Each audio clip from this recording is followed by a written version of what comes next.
Ivadika ho any amin'ny lafiny fanabeazana indray kosa isika manomboka ny taom-pianarana 9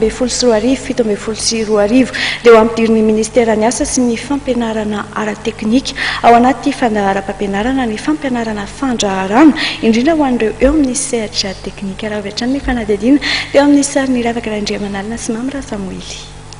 Ny iray isan-jato ny mpianatra amin'ny sehatra ny fampianarana teknika no miditra amin'ny sehatra ny fandraharana izay manaraka ny lalàna ara-dalàna.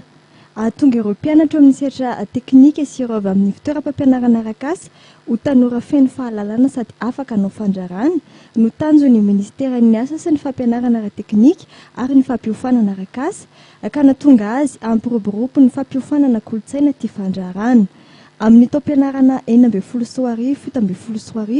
dia ampidirina anatin'ny programa fampianarana ireo sekoly ambany fehin'ity ministera ity ny fandraharana.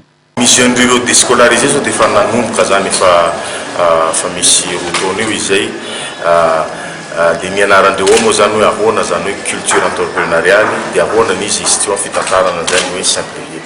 Dia ny faharoa zany ny an'ny ministera ny an'ny seconde première terminale dia manomboka amin'ny taona ho avy satria zay amin'izao zany fa manomboka amin'ilay fanoratana azy io avec l'assistance ny ONUDI. Dia izy io ny anaranao dia hoe ahoana ny fananana zany hoe toe-tsain'ny mpanjaharaha. Dia ny faharoa manarak'izay ahoana koa no ahafahana mitady opportunité mba handraharaha ary fahatelo manarak'izay ahoana ny fanjaisana andraikitra eo amin'ny sehatra ny fandraharahana indrindra eo amin'ny fifandraisana amin'ny tontolony manodidina. Ny ministera mian'ny fampianarana teknika sy ny fampiofanana arak'asa amin'ny alalan'ny INFOR miaraka amin'ny AREAS, Esprit d'entreprise, entreprendre au féminin aussi en indien ary ny Action sans frontières dia nikarakara forum mandiany voalohany mahakasika ny fampiofanana ny fandraharana teny amin'ny anteny miranvaritra sy ny indostria Antaninarenina androany.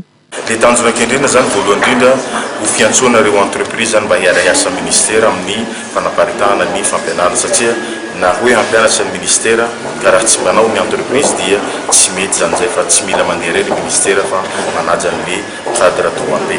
Faharoa manarak'izay koa zany dia hoe mba ho professionnalisation ireny asana hoe mpandraharaha eto Madagasikara. Fahatelo manaraka an'izay dia hoe mba hanambarana zany fa ny fanjaharana dia tsy natokana ho an'ny mpanana na ny zanany ihany fa natokana ho an'olona rehetra.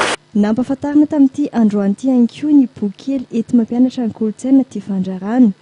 Ho tazomina isaky ny alakamisy fahatelo ny volana Novambra ny fanatanterahana ity forum ity ka ny andiany faharoa arak'izany dia ho tanterahana amin'ny volana Novambra 2024.